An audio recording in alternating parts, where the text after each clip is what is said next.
Jakarta, 4 April 2014. Saat itu, aku bekerja sebagai karyawan di salah satu perusahaan swasta. Seperti kebanyakan karyawan lain, aku terbiasa untuk mampir ke sebuah warung makan saat makan siang. Usai makan, aku menghisap sebatang rokok sebagai pelengkap kenikmatan. Namun, tak lama, seorang lelaki parubaya menghampiriku untuk meminjam korek api. Dan setelahnya, pria tersebut duduk di sebelahku, menemaniku dengan obrolan ringan. Tapi aku merasa familiar dengan wajahnya. Setelah menghabiskan sisa kopi, aku pamit kepada pria tadi. Belum sempat ku melangkah pergi, pria itu menarik tanganku dan menatap diriku dengan tajam. Anita. Sepulang bekerja, sepintas aku mengingat pria tadi dan merasakan sesuatu yang janggal di balik tatapan tajamnya. Aku melihat pandangan yang penuh dengan harapan. Saat ku tinggal pergi, aku mencoba untuk mengingat-ingat wajahnya. Sepertinya tidak asing. Dulu rumah orang tuaku seringkali dikunjungi banyak orang, tapi kala itu aku tidak memperdulikan setiap tamu yang datang. Dari sekian banyak tamu, selalu ada 2 orang pria yang datang sehabis sholat Jumat. Dan akhirnya aku menyadari, pria tadi adalah salah satunya. Saat kupaksakan diri untuk terlelap, tiba-tiba saja aku mendengar suara ketukan dari arah pintu rumahku berulang kali. Aku merasa tak punya janji dengan siapapun. Tapi aku tetap membuka pintu dan melihat seorang pria di depan pintu rumahku. Pria itu berkata, "Ayahmu pernah berkata, jika suatu hari dirinya meninggal, maka saya harus mencarimu untuk mendengar sebuah petuah." Aku berkata dengan senyuman, "Sepertinya Anda salah orang." Saat aku akan menutup pintu, tiba-tiba pria tersebut mengeluarkan pisau lipat dari saku celananya dan segera menusuk bagian perutku hingga membuatku terdorong jatuh bersamanya. Ia tetap menghunuskan pisaunya kepadaku. Aku melihat wajah dan kepalanya bergetar seakan seluruh tenaganya dikeluarkan untuk merobek perutku. Sejenak nafasku berhenti dan pria itu tersenyum kecil serta melirik ke pisau lipat yang baru saja ia cabut dari perutku. Pisau itu melengkung seolah perutku tidak tembus senjata tajam. Ia menatapku dan berkata, "Maaf atas tindakan saya. Saya telah membuktikan bahwa kamulah orangnya.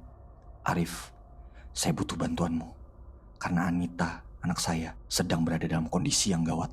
Nama yang sedari awal disebutkan tadi berada dalam kondisi yang mengerikan. Tubuhnya dirasuki hingga diambil oleh roh-roh jahat. Kini kondisi Anita sudah dipasung di rumah keluarganya. Hal itu dilakukan karena dirinya sering melukai orang lain yang berada di dekatnya. Bahkan, ia nekat mencoba menggorok lehernya sendiri. Menurut keterangan Pak Robi, Anita menjadi seperti itu sejak kematian mantan kekasihnya, yaitu Boni. Boni meninggal setelah mengalami kecelakaan tunggal. Selama hubungan mereka berlangsung, Pak Robi selalu mempunyai firasat buruk yang akan terjadi pada anaknya.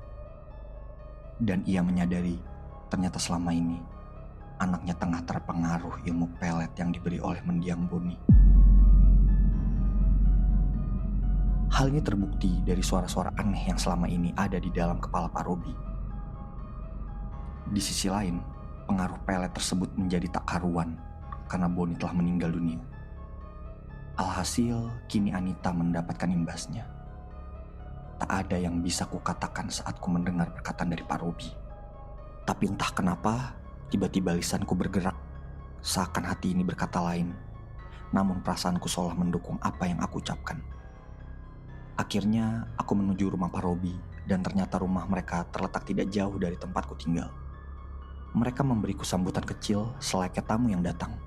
Mereka membawakan sebuah jimat pelindung berupa kalung. Benda itu dianggap dapat membantu untuk terlindung dari hal-hal buruk saat menemui Anita. Tetapi aku menolaknya karena merasa benda itu hanya akan menyulitkanku. Tak lama setelahnya, mereka mengantarku untuk menemui Anita. Aku dapat merasakan hawa lembab ketika mulai mendekat ke pintu belakang. Namun, ada suatu hal yang menarik mataku ketika aku sedang berjalan. Di ruangan yang sama, dekat pintu belakang itu, aku melihat sebuah pintu kecil yang berada di lantai. Aku yakin itu bukan sekedar pintu biasa. Namun, ada ruangan lagi di dalamnya. Kemudian Pak Robi membuka pintu belakang menuju tempat di mana Anita dipasung. Langkah kaki kami mendekati sosok di balik kegelapan itu. Semakin dekat, semakin terlihat sosoknya walau samar-samar. Kami berhenti tepat di hadapan sosok Anita. Wajahnya pucat mulai terlihat dengan jelas. Mulut dagunya merah karena darah yang mengering. Rambutnya menjuntai ke bawah dan jari-jari tangannya bergerak-gerak. Pakaiannya lusuh tercabik-cabik dan ia menatapku tanpa mengedip sekalipun. Wajah Anita kaku dan tak menunjukkan ekspresi apapun. Aku coba untuk membalas tatapannya. Kemudian suara rintihan terdengar dari dalam tenggorokannya. Sesaat setelah itu, tubuhnya meronta-ronta. Aku kembali ke dalam rumah menemui Pak Robi dan sang istri yang sedang menungguku di ruang tamu. Mereka menatapku seolah menunggu jawaban. Aku rasa Anita masih bisa ditolong dan jiwa di dalam tubuhnya memang menjerit untuk meminta tolong. Namun, aku meminta kejujuran dari kalian. Setelah itu, aku menanyakan apa yang sebenarnya Pak Robi pelajari dari ayahku. Lalu ia menjelaskan dirinya belajar ilmu spiritual dan juga supranatural guna melindungi keluarganya dari bahaya. Lalu aku bertanya kembali perihal mantan kekasih Anita.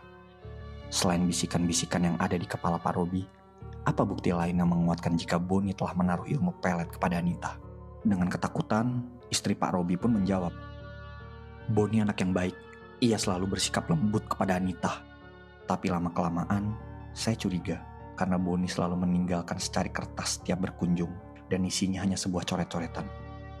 Namun, tiba-tiba saja pandangan Pak Robi dan istrinya tertuju pada Anita di depan kami dengan tali pasung yang menjuntai. Pak Robi dan istrinya segera membawa Anita yang meronta-ronta kembali ke ruangannya. Aku mengambil kesempatan ini untuk menyelinap ke ruangan yang dari tadi mencuri perhatianku. Dan benar saja, di dalam pintu ini ada tangga yang menuju ke ruang bawah tanah, seukuran ruang kamar tidur. Seketika jantungku berdetak kencang setelah melihat sekeliling ruangan tersebut. Tubuhku mulai merinding saat aku menuruni tiap anak tangga untuk memasuki ruangan ini. Perasaanku seakan mengembalikan masa-masa yang telah kulupakan. Aku melihat sebuah ruangan yang bersih. Dindingnya dicat berwarna merah dan terlihat hiasan-hiasan mantra di salah satu bagian dinding yang nampak tak asing di pandanganku. Benda klenik nampak tersusun secara natural. Ku merasakannya, ingatan yang membawaku ketika ayah masih hidup. Tak berselang lama, ketika aku belum menyelesaikan apa yang aku butuhkan, aku mendengar suara wanita misterius berucap padaku dengan nada lembut. Ini adalah ruang spiritual. Disinilah tempat kami melaksanakan ritual. Rupanya istri Pak Robi tengah memergoki perbuatanku yang tengah berada di dalam ruangan. Namun kali ini, suara dan nada bicaranya berubah. Seakan ia menghormati ruang ritual ini. Perlahan ia menuruni anak tangga dan melanjutkan perkataannya. Ruangan ini adalah amanah yang dipetuahkan ayahmu. Di sini kami memohon perlindungan untuk anak kami. Aku melirik ke sebuah kain yang menyelimuti sebuah benda. Aku bertanya kepadanya, memangnya ritual seperti apa yang pernah kalian lakukan? Tanpa ragu ia memberitahu apa yang mereka lakukan. Mungkin karena ia memandangku sebagai penerus ayahku.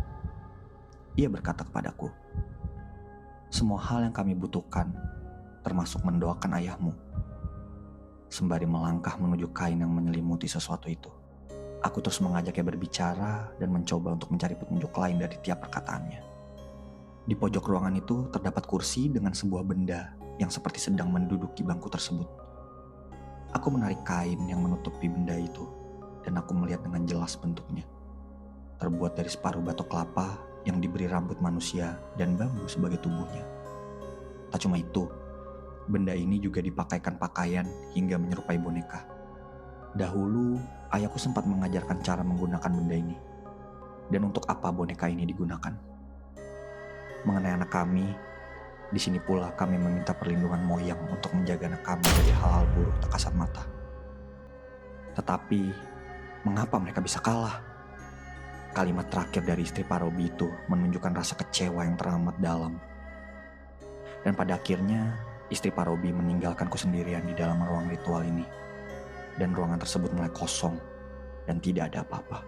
Pandanganku mulai terasa buram. Dinding-dinding sisi rumah itu terkelupas dengan sendirinya dan perasaanku menjadi buruk. Samar-samar terlihat garis yang perlahan membuat celah yang terbuka. Seakan sebuah portal dunia lain telah terbuka saat itu juga. Aku akhirnya mengurungkan niatku untuk mencari boneka jelangkung tersebut. Aku berbalik arah dan kembali menaiki tangga untuk pergi dari ruangan ini. Namun tiba-tiba saja muncul sosok wajah iblis yang menyerupai Anita. Dengan wujud mengerikan. Iblis itu mendekat dengan gestur yang aneh. Sungguh mengerikan. Iblis yang mengambil wujud wanita itu berubah menjadi panjang seluruh tubuhnya. Iblis itu hampir menangkapku dengan tangan panjangnya. Akan tetapi, tiba-tiba saja sang iblis berubah menjadi kepulan asap hitam. Aku melanjutkan langkahku menuju ruangan rumah Pak Robi. Aku akhirnya duduk di ruang tamu lagi dan memintanya untuk duduk bersamaku. Kami membuka plastik berisi kertas-kertas sobek yang ditinggalkan Buni dan membukanya satu demi satu. Dan setelah disusun sedemikian rupa, kertas tersebut mulai menunjukkan sebuah gambar yang setelah ditelaah lebih lanjut adalah sebuah sketsa wajah Anita yang digambar oleh Boni. Tidak ada tanda-tanda ilmu pelet di sini. Yang aku rasakan hanyalah sebuah romansa cinta. Mungkin ini adalah bukti dari cinta lelaki culun yang bernama Boni. Sungguh ironis, kekasihnya tak pernah menyadarinya. Justru tindakannya malah dianggap sebagai praktik ilmu pelet oleh bapaknya sendiri, yaitu Pak Robi. Setelah melihat sketsa tersebut, Pak Robi menitikkan air mata dan mengatakan dirinya merasa sangat bersalah karena telah mencurigai Boni. Saya meminta Jelangkung untuk mencelakai Boni. Saya tak pernah sekalipun meminta untuk membuatnya meninggal, ujar Pak Robi. Tiba-tiba saja telingaku berdengung. Kepalaku terasa sangat pusing. Hidungku mengeluarkan darah. Saat itu adrenalinku sangat memuncak. Seketika tubuhku terasa seperti tersambar petir. Aku sudah mencoba menenangkan diri. Namun mataku mulai berkunang-kunang. Aku tetap bisa melihat Pak Robi mencemaskan kondisiku. Sepertinya aku akan jatuh pingsan. Dadaku terasa panas. Kesadaranku makin lama makin menipis. Aku terseret ke dunia yang belum pernah kulihat sebelumnya. Aku mengerti sekarang. Ini adalah realitas lain. Sepertinya ini adalah alam tempat mereka tinggal di balik bayang-bayang kegelapan. Sesaat kemudian, aku kembali terseret ke tempat di mana semua berwarna-warni. Namun aura kegelapan masih menyelimuti dan makhluk-makhluk di sana memiliki wujud yang tak biasa. Setelah itu, aku kembali terseret dan sekarang aku telah kembali di ruangan Pak Robi. Setelah terombang-ambing di sana, aku merasa hal-hal seperti ini harus kuperdalam. Tentu dengan caraku sendiri. Aku tetap melangkah penuh dengan rasa percaya diri, menghampiri tempat di mana Anita berada. Setelah semua yang telah terjadi pada malam itu, hal-hal tersebut membuatku kembali kepada kenangan dan ingatan lampau. Aku mulai mengerti apa yang harus kulakukan.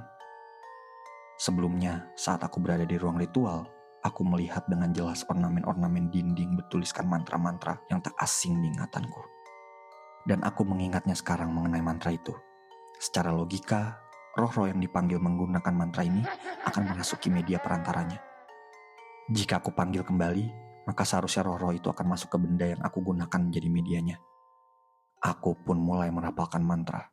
Hong Hyang ilaheng hen jagat alusan roh gentayangan onoe jelangkung jelangsat siro wujute ningkene ono bolone siro wangso angsulpo yen siro teko gaib wene hono tondo ing golek bubrah hayo nggalot teko pangdango hayo ndang angsulpo ing rupo golek wujud. Seketika terdengar tangis Anita samar-samar di antara roh-roh tersebut. Roh-roh tersebut akhirnya menyerah dan berpindah ke dalam boneka jelangkung. Malam itu terasa panjang. Tugasku akhirnya selesai. Anita berhasil lolos dari jeratan perjanjian ritual yang orang tuanya lakukan. Dan kondisinya terlihat membaik. Ibunya terus menangis sambil berjanji akan selalu berada di sisinya. Pak Robi hanya mampu terdiam dan menatap semua kekacauan yang terjadi dengan pandangan yang kosong. Ia masih merasa bersalah atas apa yang telah ia lakukan. Aku berkata, hentikan praktik ritual Anda untuk selama-lamanya. Dan berhenti mengikuti bisikan-bisikan itu. Dan dari sekarang, mulailah hidup normal. Wajah Pak Robi terlihat sedih.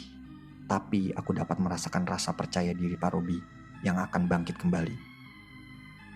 Aku masih mencoba menerima apa yang baru saja terjadi.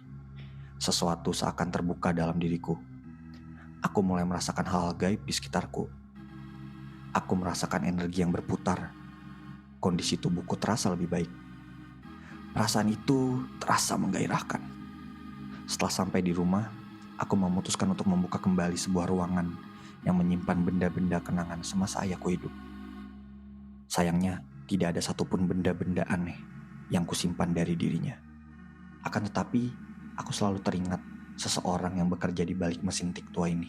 Entah apa yang dia kerjakan. Tetapi aku merasakan sosok seorang ayah ketika melihatnya menggunakan benda ini. Aku tersenyum lega, hingga pada akhirnya aku membulatkan tekadku dan memutuskan memulai perjalananku yang seharusnya ayahku harapkan.